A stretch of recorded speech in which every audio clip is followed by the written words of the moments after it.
히브리서 12장 1절부터 3절 말씀을 가지고 이 새해 첫 아침에 곧은 길을 만들라라는 제목으로 이렇게 말씀을 나누고자 합니다.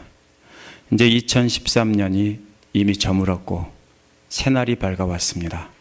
이 새해 첫 시간에 히브리서 12장 1절, 13절 이 말씀을 가지고 함께 은혜를 나누려고 하는데요. 오늘 말씀에 나타난 그림은 목표를 향해 달려가는 모습입니다. 운동선수의 모습이에요. 이 말씀을 가지고 2014년에 우리는 어디에 목표를 두고 달려가야 되는지 생각해보는 시간을 갖겠습니다. 오늘 말씀을 이해하려면 히브리서 10장 32절부터 봐야 합니다. 32절, 39절에 보면은 하나님의 뜻을 행하며 하나님의 약속해 주신 것을 받으려면 인내가 필요하다. 이렇게 되어 있습니다. 이어서 11장은 그 유명한 장인데 믿음장이라고 부르죠. 1절부터 40절까지 창세기에 나오는 아벨부터 쭉 해서 사무엘까지 사사시대까지 인내의 본보기가 될 만한 사람들이 다 나옵니다. 지루할 정도로 수많은 사람들의 이름이 나오죠. 흔히 히브리서 11장을 믿음장이라고 하는데 사실은 그 핵심 단어는 믿음이 아니고 사실은 인내입니다. 믿음으로 인내를 했다라는 것이 핵심 단어입니다. 결국 믿음이라는 게 뭡니까? 앞으로 약속을 해주신 것을 믿고 인내하는 겁니다. 믿음이 중요한 것이 아니라 뭐가 중요합니까? 믿고 인내하는 것. 믿는 건 뭡니까? 마음으로 믿는 것이고 인내는 뭡니까? 실행하는 거예요. 그러면 결국 믿음은 마음으로 믿는 것이고 인내는 뭐예요? 행동으로 옮기는 게 바로 인내입니다. 그래서 11장 전체는 이제 10장 36절에 예를 들어서 설명한 것입니다. 10장 36절에서 인내가 필요하다. 그런데 그 인내를 한 사람들이 누구냐? 쫙 아벨부터 시작해서 사무엘까지 쭉 늘어놓습니다. 이제 세번역에서 11장 39절에 나온 평판이라는 말은 증거라는 뜻입니다.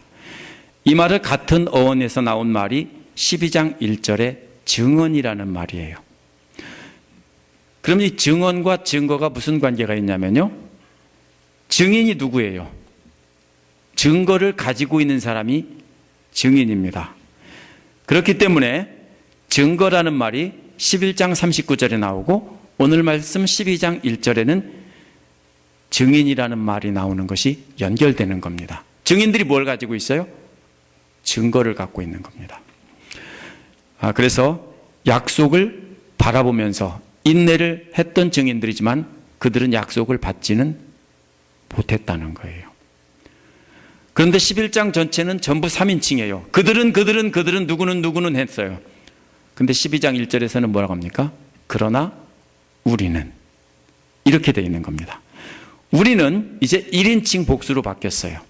구약의 인물들은 약속을 바라보기는 했지만 실제로 그 약속을 받지는 못했는데 우리는 이미 받았다는 거예요. 얼마나 놀라운 축복이에요. 구약의 인물들은 메시아를 보지 못하고 이루어질 하나님 나라를 보지 못했지만 우리는 이미 보았다는 거예요. 그래서 오늘 말씀에서 하려는 건 바로 그 얘기입니다.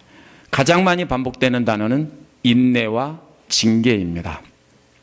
앞부분에서는 인내라는 말이 나오고 뒷부분에서는 징계라는 말이 나오는데 징계하시는 분의 뜻을 알고 인내해야 한다는 것입니다. 왜냐하면 구약의 인물들이 이루지 못한 하나님의 약속을 우리는 받았기 때문에 우리가 해야 될 일은 징계를 참아내고 인내해야 된다는 것입니다. 그래서 오늘 말씀은 이 말씀을 통해서 금년 한 해 우리가 어떻게 하나님께서 약속하신 것을 이루어갈지에 대해서 함께 알아보겠습니다. 제가 송구영신 예배 설교할 때마다 전년과 연결해서 주제적으로 계속 이어지고 발전되도록 하고 있습니다. 그래서 자꾸 더 부담이 커진다는 것을 이해하시길 바랍니다. 첫 번째는 여기 보면 벗어버리고 인내하며 달려가자 이런 말이 나옵니다. 12장 1절에 구름대와 같이 허다한 증인들이 우리를 둘러싸고 있다라는 말로 시작하는데요. 이 증인이라는 말이 뭡니까? 11장에 나온 그 아벨부터 시작해서 수많은 사람들, 그건 예를 든 거고요. 거기에 안 나온 사람들도 수많은 순교자들, 신앙의 선배들이 다 증인입니다. 근데 구름대와 같다는 말은 숫자가 엄청 많다는 뜻도 되지만 또 뭡니까? 모두가 다 똑같이 같은 믿음으로 인내한 사람들입니다. 구름이 똑같죠? 그래서 하나를 이루고 있어요. 그죠? 수많은 사람들이라는 뜻도 되지만 거기에는 또 똑같은 믿음을 가진 같은 종류의 사람들이라는 뜻입니다. 따라서 믿음으로 인내한 수많은 사람들이 구경꾼으로 지켜보고 있다는 뜻입니다. 이게 무슨 그림이냐면요. 올림픽 스타디움이에요. 한번 그림 보여주세요. 올림픽 스타디움입니다. 근데 오늘날 올림픽 스타디움이 아니고 옛날 고대 올림픽의 스타디움입니다. 안 나오나요? 아까 지워졌어요? 예, 죄송합니다. 아까 모 목사님 컴퓨터가 사고가 났습니다. 그래서 아까 늦게 시작한 건데요. 지워졌네요. 기회가 되면 한번 보시고요. 고대 올림픽 스타디움, 오늘날과 비슷하지만 거대한 돌로 계단처럼 되어 있고요. 가운데는 큰 운동장이 있습니다. 배너 같은 영화에서 보셨죠? 그게 바로 그 운동 경기장입니다. 지금 히브리서 기록자가 말하고 있는 것은 바로 그 소리예요. 수많은 증인들이 관객석에 꽉 차게 앉아서 우리를 지켜보고 있다, 이 소리입니다. 수많은 사람이 지켜보고 있는데 이 사람들은 다 뭡니까? 그동안 믿음의 경주를 다 달려갈 길 마치고 이제는 관객석에 앉아서 쳐다보고 있는 사람들입니다. 다 천국에 간 사람들이고 이제 구경하고 있습니다. 그 사람들이 우리의 증인이라는 겁니다. 나도 맞아, 그렇게 했어 하고 증언해주는 증인이에요. 그런데 이 운동장 트랙에는 누가 서 있냐면 히브리서를 받던 교회 성도들이 준비운동을 하면서 서 있습니다. 그런데 어떤 모습이냐면요. 나오네요. 어떻게? 예.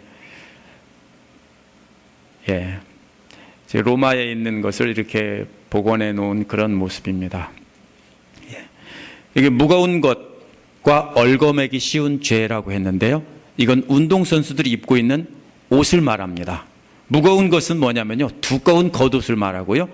얽어매기 쉬운 것은 치렁치렁 늘어져서 뭡니까? 달리다가 걸려서 넘어질 것 같은, 마치 운동화끈이 풀어져서 밟고 걸려 넘어질 것 같은 그런 것들을 말해요. 그런 것을 다 벗어버리라는 겁니다. 그런데 이것이 뭐라겠어요? 죄라고 그랬죠? 얽어매는 것이 실제로 옷을 말하는 게 아니라 옷에 비유했지만 실제로는 죄라는 거예요. 우리를 무겁게 누르고 있는 무거운 짐과 걸려서 넘어질 것 같은 그런 죄들, 이런 것들을 뭐냐면은 시선을 흩어놓아서 예수님만 바라보지 못하게 하는 죄가 바로 이 죄들입니다. 이 두 가지 그림을 통해서 전달하려고 하는 것은 예수 그리스도께 헌신하려고 하는데 방해되는 모든 것들을 그림으로 이렇게 표현한 겁니다.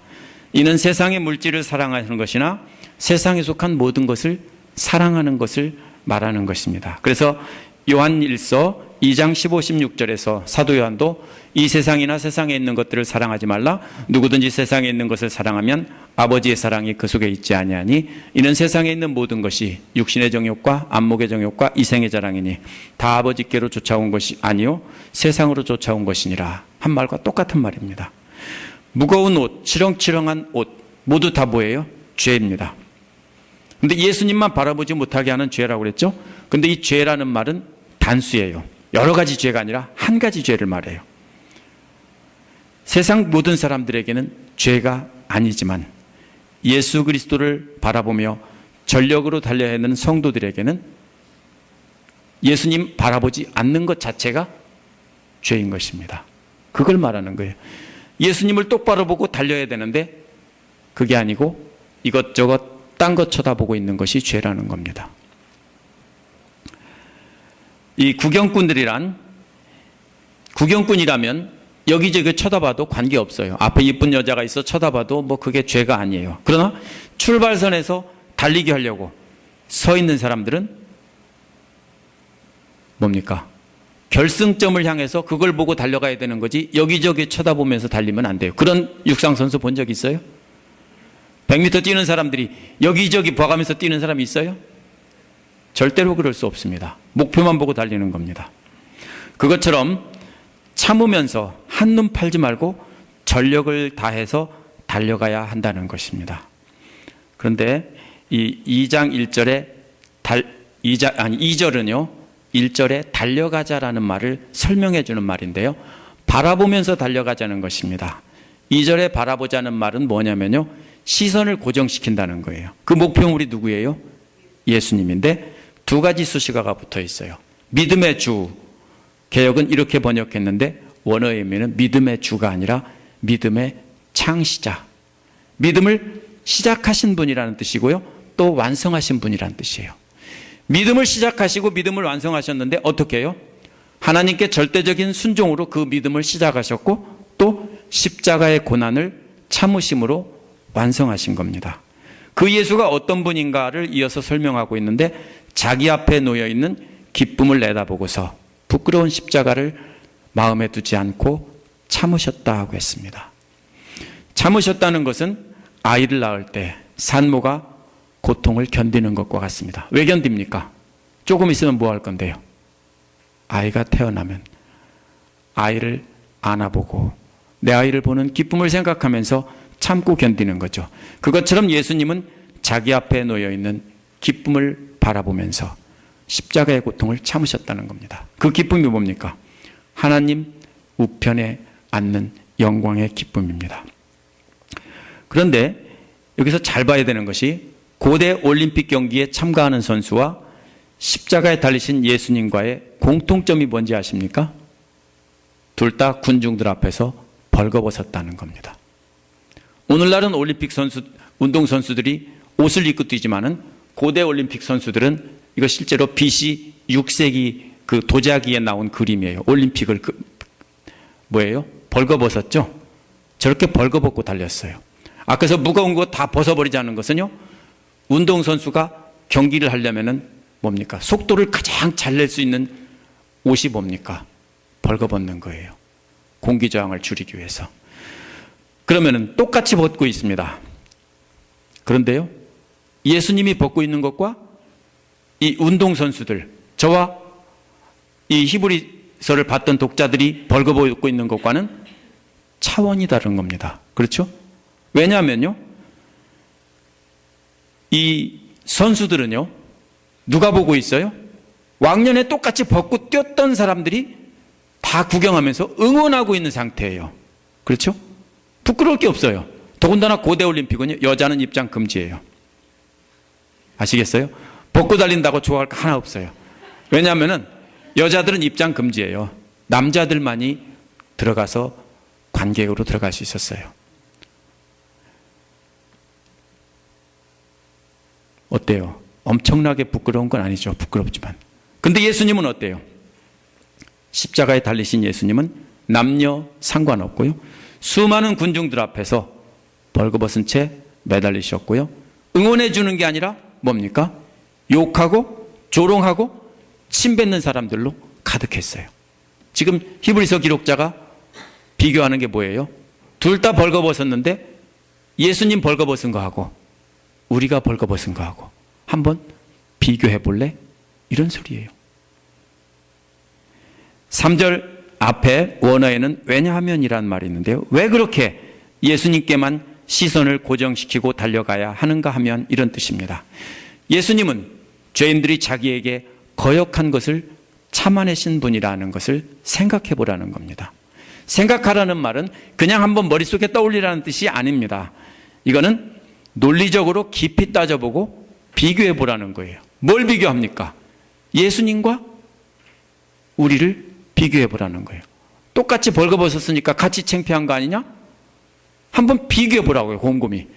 십자가에 달려서 조롱을 당하고 모욕을 당하던 예수님과 벌거벗고 운동 경기장에서 응원받으면서 뛰려고 준비하는 선수들과 한번 비교해 보라는 거예요. 그 부끄러움의 차이가 뭡니까? 비교가 안 되겠죠. 그렇다면 결론은 간단합니다. 뭐라고 했습니까? 그러면 낙심해서 지치는 일이 없을 거라는 거예요. 지친다는 것, 피곤하다는 말은요, 너무 힘든 일을 많이 해서 몸이 아픈 상태를 말하는 것입니다. 그런데 원인은 힘을 많이 썼기 때문이기도 하지만 대부분 뭡니까? 낙심해서 그래요. 언제 지쳐요? 여러분들이 아무리 힘들게 일해도 자녀들이 열심히 공부하고 착하게 자라주고 하면은 뭡니까? 날마다 새 힘이 나죠. 그런데 시장에 가서 보따리 지고 가서 열심히 팔고 죽게 일하는데 자식들은 엉뚱한 짓 하고 돈 날리고 나쁜 짓 하고 도둑질 하면은 힘나겠어요? 맥이 풀려서 그 엄마는 어떻게 돼요? 주저앉아 버리고 못하는 거예요. 이처럼 지쳐서 낙심하고 주저앉는 이유가 뭡니까? 힘들어서가 아니라 마음이 낙심해서 그래요.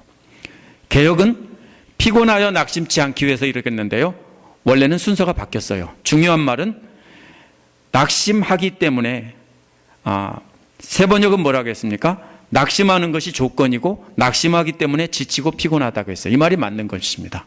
뭡니까? 낙심하기 때문에 피곤한 거지 피곤하기 때문에 낙심한 게 아니에요. 창세기 45장 28절에 보면 요셉을 잃고 늘 낙심해서 힘없이 살아가던 노인이 있었습니다. 야곱이죠. 근데 요셉이 살았다고 하니까 정신이 버떡 나서 얼른 가야지 하고서 야 빨리 가자 하고서 힘을 내는 모습을 봅니다. 왜요? 이제는 죽어도 한이 없다. 뭐가 문제입니까? 낙심하는 게 문제예요. 우리가 피곤해서 지쳐서 쓰러지고 축 늘어지는 이유는 낙심하기 때문입니다. 우리도 믿음의 경주를 하다 보면요, 나만 벌거벗고 달리는 것 같아요. 창피하죠. 나만 벌거벗고 있고 다른 사람들은 다 자신들을 가린 채 나를 향해서 손가락질하고 조롱하는 것처럼 느낄 때가 있을지도 몰라요. 페이스북에 묵상을 올리는 것도 역시 벌거벗는 것과 같아요. 계속 잘 읽어보면 뭐를 알 수 있습니까? 그 사람의 생각을 알 수 있고요, 그 사람의 마음속에 어떤 생각을 하는지 다 드러나기 마련이에요. 그러면은 두 가지 방법이 있어요. 적당히 감추고 거짓말을 쓰고 좋은 말을 쓰고 가식적으로 쓰든지, 아니면 아예 안 쓰든지. 또 왜 그렇게 합니까? 현재 자신의 신앙 상태나 마음 상태를 그대로 드러내면 손가락질을 당할까 봐. 또 목장 모임에서 나누자고 해도 나누지 않는 경우가 있어요. 왜 그렇습니까? 혹시 손가락질 당할까 봐. 조금만 벗었는데도 조롱당해서 낙심하기 쉽습니다. 그래서 사람들을 원망하며 주저앉아 있다가 그 자리에서 쓰러지고 맙니다. 그럴 때 누구를 생각해 보라고요? 예수님 한번 생각해 봐라. 네가 벗고 달리게 하려고 지금 있는 것은 달리려고 벗는 거고, 다들 박수 쳐주고 응원해 주는데, 신앙의 선배들이 나도 다 광년에 벗어봤어, 그거 뭐 어때 그러는데 뭐가 창피하냐 이거예요. 십자가에 벌거벗고 매달려서 조롱과 멸시를 받고 침뱉음을 당하던 그 예수님을 한번 생각해 보면 우리가 벗은 것과 예수님이 벗은 것이 과연 똑같냐 이 말이에요. 그걸 생각하면 뭡니까? 낙심하지 않을 수 있고 지치지 않을 수 있다는 겁니다. 그래서 징계를 마음에 새기고 낙심하지 말라는 겁니다. 이제 4절부터 11절은 진짜 선수가 아니라 장래의 선수가 될 어린아이가 등장을 합니다. 이 아이는 이제 육상 선수가 아니라 올림픽의 권투 선수가 될 것입니다. 한번 그림을 보여주세요. 역시 도자기에 나온 그림이 있거든요. 그 다음 그림을 보면은 권투 선수의 모습이 나옵니다. 예, 이겁니다. 근데 주먹을 잘 보세요. 권투 글러브가 아니고 헝겊 같은 걸 조금 감았죠? 아마 이건 맞는 사람을 배려한 게 아니라 때리는 사람 손 다칠까봐 서로 조금 가린 것 같아요. 저게 권투 선수의 모습이에요. 역시 벌거벗고 했습니다. 그런데 뭐라고 했습니까? 이 아이는, 본문에 등장하는 아이는 커서 권투 선수가 될 겁니다. 아마 티네이저든지 뭐 13살, 14살 이 정도 됐을지도 모르죠. 뭐라고 했습니까? 4절, 8절에는 아들의 비유가 나옵니다.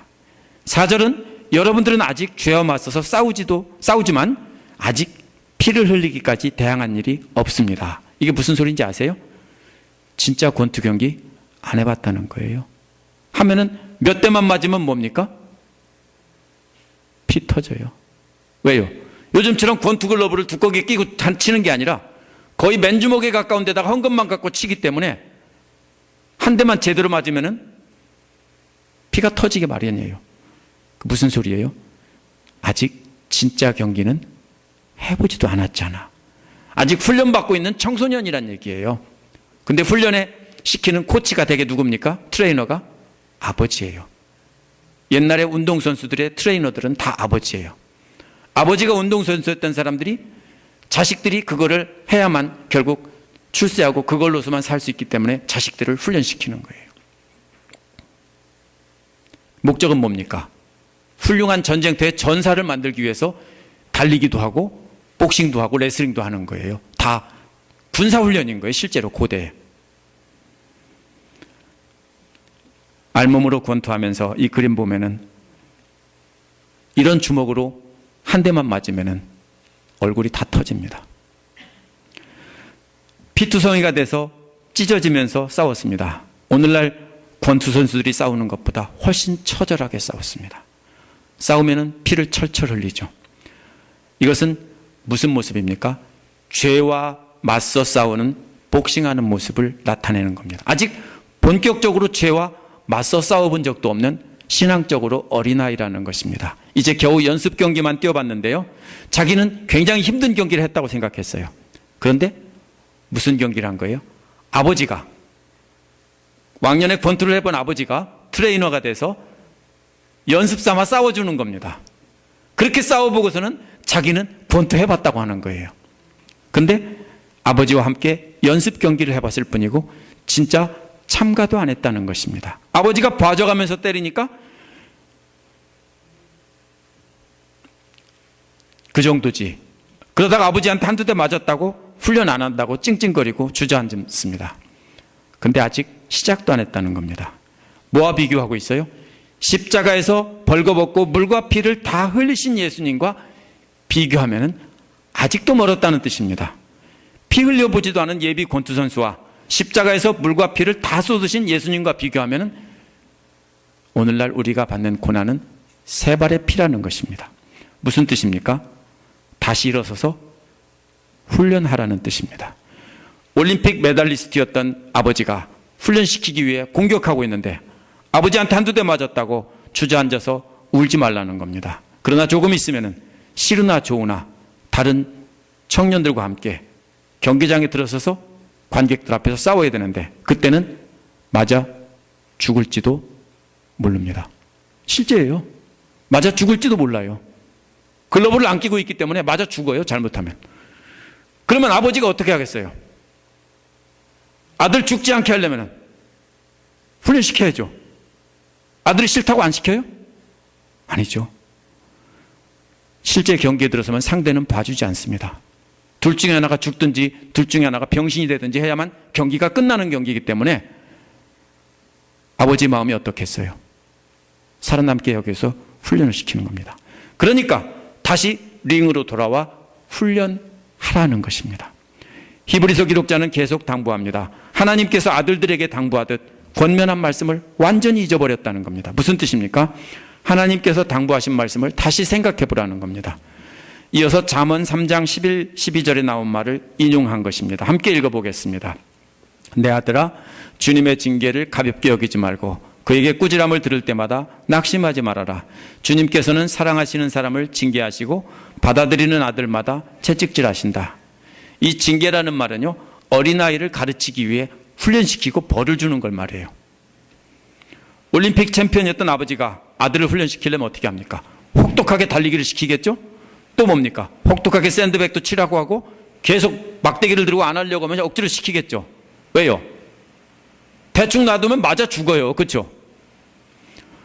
그러니까 어떻게든지 훈련을 시키는데 힘들다고 안 하고 대들고 뭐 이렇게 합니다. 그러면 어떻게 합니까? 게으름 피우고 하면 매로 때리고 때로는 밥도 안 주고 내쫓기도 하고 이렇게 해서라도 훈련을 시켜야 되는 겁니다. 이러한 것이 바로 징계입니다. 가르칠 목적으로 벌을 주는 겁니다. 그럴 때 콧방귀를 끼고 그냥 맞기 싫어서 따르는 척하면서 하지 말라는 겁니다. 꾸지람을 들을 때 낙심하지 말라는 거예요. 왜? 우리 그런 소리 많이 들었잖아요. 매 맞으면서 다 너 잘 되라고 하는 거다. 그런 말씀 하시잖아요. 맞아요. 바로 그거예요. 너 미워서 때리는 게 아니라 너 잘 되라고 하는 거다. 왜 그렇게 합니까? 사랑하는 자는 징계하시고 받아들이는 자식마다 째찍질한다는 것입니다. 버릴 자식이면 때릴 필요도 없지요. 자식이 잘못하고 징계하지 않는다면 그것은 무슨 뜻입니까? 이미 버렸다. 너는 내 아들이 아니야 하고 포기한 것입니다. 우리가 신앙생활하면서도 말씀대로 살다가 당하는 온갖 조롱과 환난은 다 아버지가 자식 잘 되라고 훈련시키고 징계하는 것과 같다는 것입니다. 그러니까 7절은 징계를 참아내야 하는데 하나님은 자녀를 대하듯 우리를 대하시기 때문입니다. 자녀를 징계하지 않는 아버지가 어디 있습니까?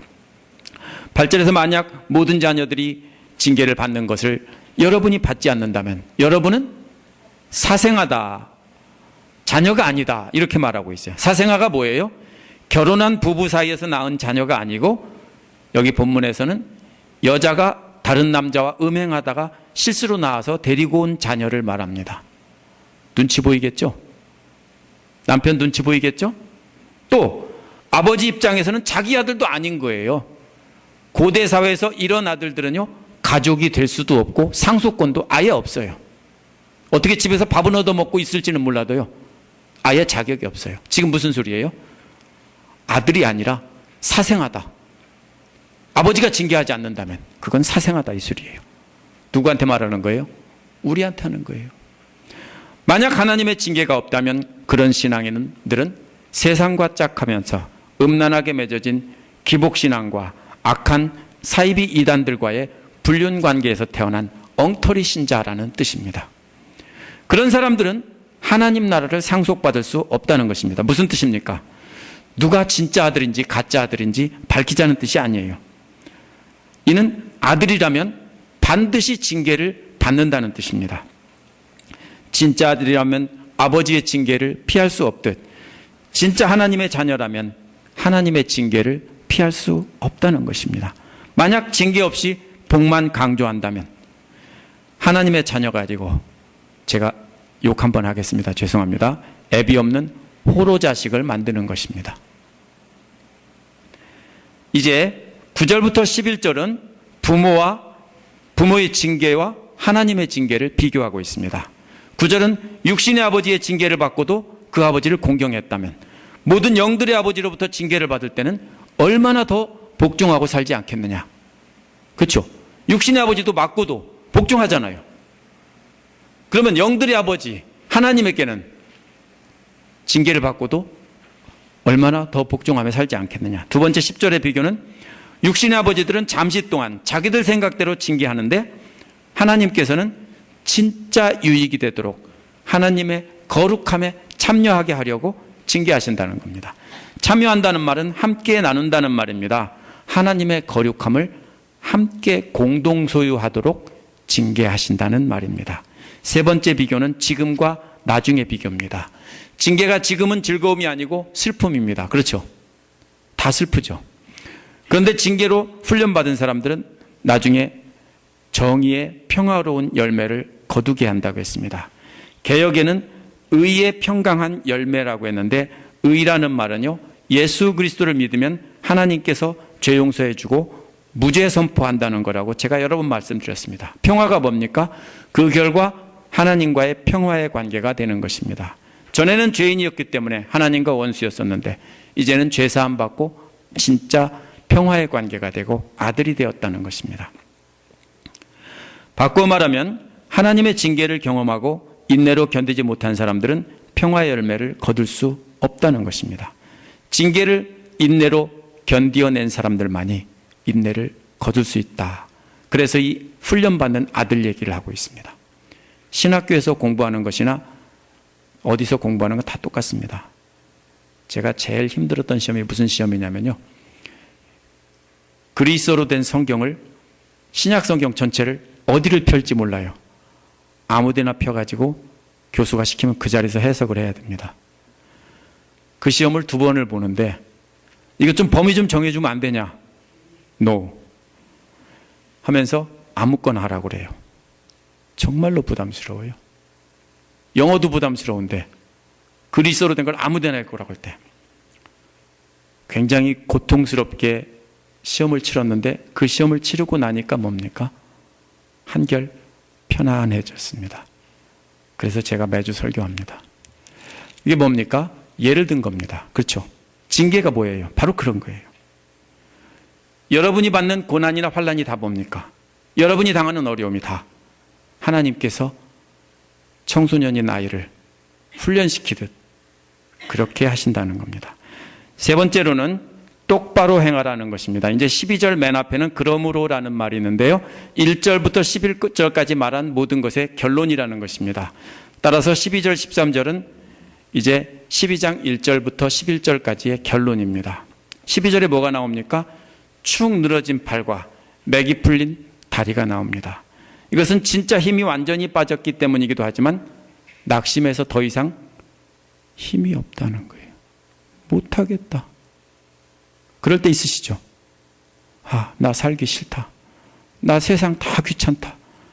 나 이제 더 이상 자식 새끼들도 소용없고 다 쓸데없다. 죽도록 가르치고 키우고 다 해봤는데 아무 쓸데없더라 하면서 낙심돼서 축 늘어질 때가 있죠. 바로 그런 거예요. 진짜로 지쳐서가 아니라 낙심해서 다리가 풀리고 팔이 풀리고, 그런 팔과 다리를 똑바로 하라는 것입니다. 왜냐하면 예수님을 생각해서입니다.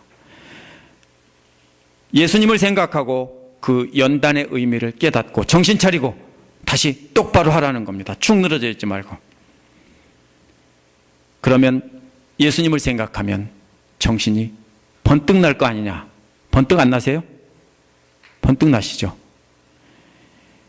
그래서 용기를 내서 무릎을 똑바로 세우고 축 늘어진 팔을 바짝 굳게 세우고 다시 달릴 준비를, 훈련할 준비를 하라는 겁니다. 이어서 13절에는 다음에 해야 할 행동이 나오는데요, 개역에서는 곧은 길을 만들어 그랬는데 새 번역에는 똑바로 걸으십시오 했습니다. 대부분의 영어 번역들도 make straight path 이렇게 했습니다. 그러면 개역이 맞는 것 같은데요, 원어의 문자적인 의미도 똑바른 길을 만들라는 것입니다. 그런데 이 번역은 오해를 불러일으키기가 쉽습니다. 이게 길을, 구부러진 길을 반드시 만들라는 거나 길을 판판하게 만들라는 뜻이 절대로 아닙니다. 달리기 전에 길 잘 다듬어 놓고 달리라 이런 뜻이 아니에요. 쉽게 말하면요, 자기 트랙을 달리라는 거예요. 오늘날 육상 경기에서 남의 트랙으로 넘어갔다 돌아오면은 무효예요. 아무리 빨리 뛰어도 무효예요. 신기록을 세워도 소용없어요. 당시에 운동 경기장은 아까 본 것 같은 넓은 운동장이지만 길이 넓다고 이리저리 왔다 갔다 하면 안 돼요. 목표 지점을 정확히 정해놓고 거기에 시선을 고정하고 발자취를 똑바로 남기라는 거예요. 자기 길을 똑바로 만들라는 거예요. 달리는 길을. 그래서 그러므로 너희 발을 위하여 곧은 길을 만들라가 아니에요. 개역 성경에서 잘못 번역한 거예요.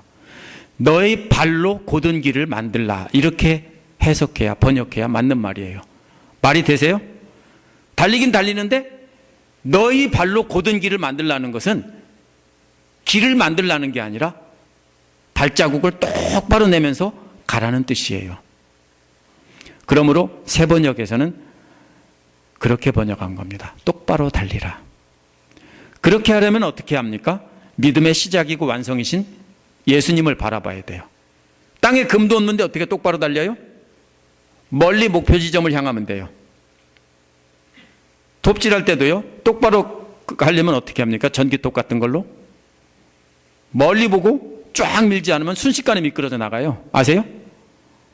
그물 그어놓고 멀리 목표점을 딱 보고서는 쫙 밀지 않으면요 헛나가 버려요. 바로 그런 것처럼 그렇게 똑바로 제 길을 가라는 겁니다. 그러기 위해서는 목표를 똑바로 보고 달려야 합니다. 똑바로 달리려면 두 가지를 해야 되는데요. 하나는 절름거리는 다리가 탈골되지 않게 하라, 이런 말인데요. 절름거리는 다리는 잘못된 신앙을 가진 사람을 비유적으로 말한 것입니다. 탈골된다는 것은 배교하는 걸 말해요. 잘못된 신앙은 가진 사람은 배교할 수 있습니다. 이게 누굽니까? 잘못된 신앙이? 인내를 모르는 사람들이에요. 인내를 모르는 사람들은 잘못된 신앙입니다. 그러므로 그런 사람들은 똑바로 달릴 수가 없어요. 인내를 모르기 때문에 이미 그 사람들은 탈골될 가능성이 아주 높은 사람들이에요. 배교한다고요. 신앙을 떠난다고요. 떠나지 않는다고 해도 거짓 신앙으로 남을 수밖에 없습니다. 그렇게 달리다 보면 어떻게 합니까? 똑바로 달릴 수가 없고 넘어질 수밖에 없어요. 비틀비틀 달릴 수밖에 없어요. 빈 다리로 달려보셨어요? 똑바로 달릴 수 있어요? 비틀비틀 달리죠. 두 번째로는 탈골되지 않고 오히려 치료되기 위해서 운동도 자세를 바르게 해야 아프지 않는 거예요. 그죠? 똑바른 자세로 바르게 뛰어야만이 아프지 않고 오히려 치료된다는 겁니다. 그래서 징계를 인내로 견디어내는 사람들이 다른 성도들을 치료해 준다는 거예요. 어떻게 해요? 인내를 모르는 사람들에게 인내를 서로 가르쳐 주면서 똑바로 달릴 수 있게 한다는 것입니다. 이것이 오늘 말씀의 뜻이에요. 여러분이 무겁게 걸치고 있는 옷이 뭡니까? 마치 길게 풀어진 운동화 끈처럼 여러분에게 치렁치렁 달려 있어서 걸려 넘어지게 하는 것이 뭡니까? 뭐가 됐든지 간에 그것은 여러분이 벗어버려야 될 것입니다. 그게 뭡니까? 세상 소유나 쾌락이나 명예 같은 것이 여러분을 가리고 있다면 이미 경기에서 패했습니다. 무거운 옷을 입고 벌거벗고 뛰는 사람을 절대로 이길 수가 없습니다. 여러분이 예수님만 바라보지 못하고 시선을 흩게 하는 것들, 이런 것들 다 벗어버려야 합니다. 여러분이 가리고 있는 위선도 버려야 합니다. 예수님 당시에 바리새인들은 열심히 뛰었지만 전부 다 실패한 이유가 뭡니까? 위선이라는 무거운 옷을 입고 있었기 때문에 다 넘어지고 말았습니다. 여러분 주위를 돌아보시기 바랍니다. 진정으로 예수님의 제자가 돼서 말씀에 순종하고 사는 사람들은 다 벌거벗고 달리는 사람들이에요. 물론 비유라는 걸 아시죠? 그런 분들은 세상의 물질이 예수님께로 집중하지 못하게 하면 과감하게 벗어버리는 사람들이에요. 우리 교회도 그런 집사님이 있어요. 예수 믿는데 방해된다고 하니까 직장 그만둔다고 딱 선포를 했어요. 그런 분들은 특징이 거룩한 척 위장하지 않습니다. 부끄러운 얘기도 항상 그냥 드러내놓습니다. 부족한 것이 있으면 부족하다고 하고, 잘한 것, 은혜가 될 만한 것 있으면 언제든지 나누고, 이렇게 합니다. 그런 분들의 삶은 벌거벗은 듯이 투명합니다. 우리 교회도 그런 분들이 여러분들이 계시면 참 감사합니다. 그런 분들은 예수 그리스도만 보고 달리기 때문에 뭐 어때 예수님도 우리보다 훨씬 더한 부끄러움 겪었는데 하면서 그냥 벌거벗고 투명한 삶을 삽니다. 근데 자꾸 어떻게 하고 싶어요? 우리는 위장하고 가리고 거룩한 척하고 살고 싶어요. 벗으라는 거예요. 여러분이 지금 징계를 받고 있다고 생각하세요? 단순히 매맞는 것이 아닙니다. 그것은 벌거벗은 채 아버지에게 매맞으면서 죽도록 달리는 훈련을 하고 있는 장래의 올림픽 금메달리스트입니다. 옛날 운동선수들은 훈련할 때도 벌거벗고 훈련했어요. 아버지에게 매를 만지면서 훈련하고 있는 올림픽 복싱 금메달리스트입니다. 이런 징계가 없다면 하나님의 아들이 아니라는 겁니다. 영원한 나라를 상속받지 못한다는 겁니다. 그러므로 낙심하지 말라는 겁니다. 징계받는다고 낙심하지 말고 힘들다고 어렵다고 하지 말라는 것입니다. 부끄러운 십자가 앞에서도 위에서도 하나님의 보좌 오른편을 생각하며 멸시와 조롱을 참으신 분을 생각해 보라는 겁니다. 인내할 줄 모르는 사람은 아버지 눈치 보며 살아야 되는 사생아라는 겁니다. 천국에 들어가지도 못한다는 거예요. 어떻게 인내합니까? 먼저 인내를 배운 사람들이 인내할 줄 모르는 절름발이 같은 신앙인들에게 가르쳐주고 똑바로 잡아줘야 합니다. 하나님 말씀을 저 혼자 가르칠 수 없습니다. 여러분이 깨달은 모두가 서로를 가르쳐주고 바로잡아줘야 됩니다. 그렇게 하지 않으면 우리는 이리저리 비틀거리면서 갈짓자로 달릴 수밖에 없습니다.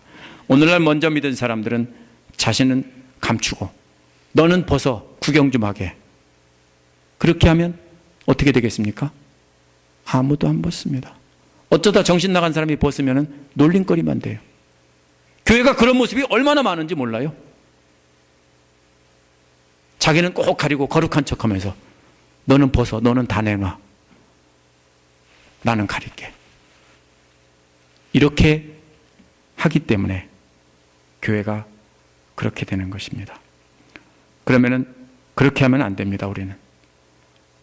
우리는 바리새인들만 생산하는 교회가 됩니다. 예수님 절대로 닮을 수 없습니다. 먼저 자신이 벌거벗은 채 숨김없이 본을 보여줘야 돼요. 때로는 거룩하지 않은 행동이 나오면은 내가 잘못했다라고 드러낼 수 있어야 되고요. 그리고 신앙에 방해되는 모든 것들은 다 벗어버리고 예수님만 바라보고 달리게 해야 합니다. 이것이 절름발이 같은 신앙인들을 치료하는 길이고, 그래야 한 몸이 돼서 목표 지점인 예수님을 바라보고 달릴 수 있습니다. 우리의 목표는 우리의 발자취를 똑바로 내면서 예수 그리스도의 거룩함에 이르기까지 달리는 겁니다. 우리가 똑바로 달린 그 발자국을 보고 다른 사람들이 그 길을 보고 또 따라옵니다. 수많은 증인들이 그렇게 달렸다는 것이고 우리도 그 발자국을 보고 달려야 된다는 것입니다. 저와 여러분 모두가 금년 안에 예수 그리스도에게만 시선을 고정하고 낙심하지 말고 하나님의 징계를 인내하는 훈련을 받읍시다. 제자 훈련 받고 훈련을 하라는 뜻이 아니고요. 여러분 삶에서 방해하는 것이 무엇인가? 예수님 바라보지 못하고 딴 것 바라보게 하는 것을 벗어던지고 똑바로 달리라고요. 십자가에서 부끄러움 당하신 것을 생각하면서 가식하지 말라고요. 꾸미지 말라고요. 그래서 우리의 발자취가 똑바로 찍혀야 됩니다. 다 뛴 뒤에 내 뒤를 돌아봤을 때 왔다 갔다 갈짓자를 그렸는지 똑바로 발자국이 찍혀 있는지 우리는 볼 수 있을 것입니다. 그리하여서 수많은 열매를 거둘 수 있는 교회가 되도록 합시다. 그것이 오늘 본문의 고든 길을 만들라는 의미입니다.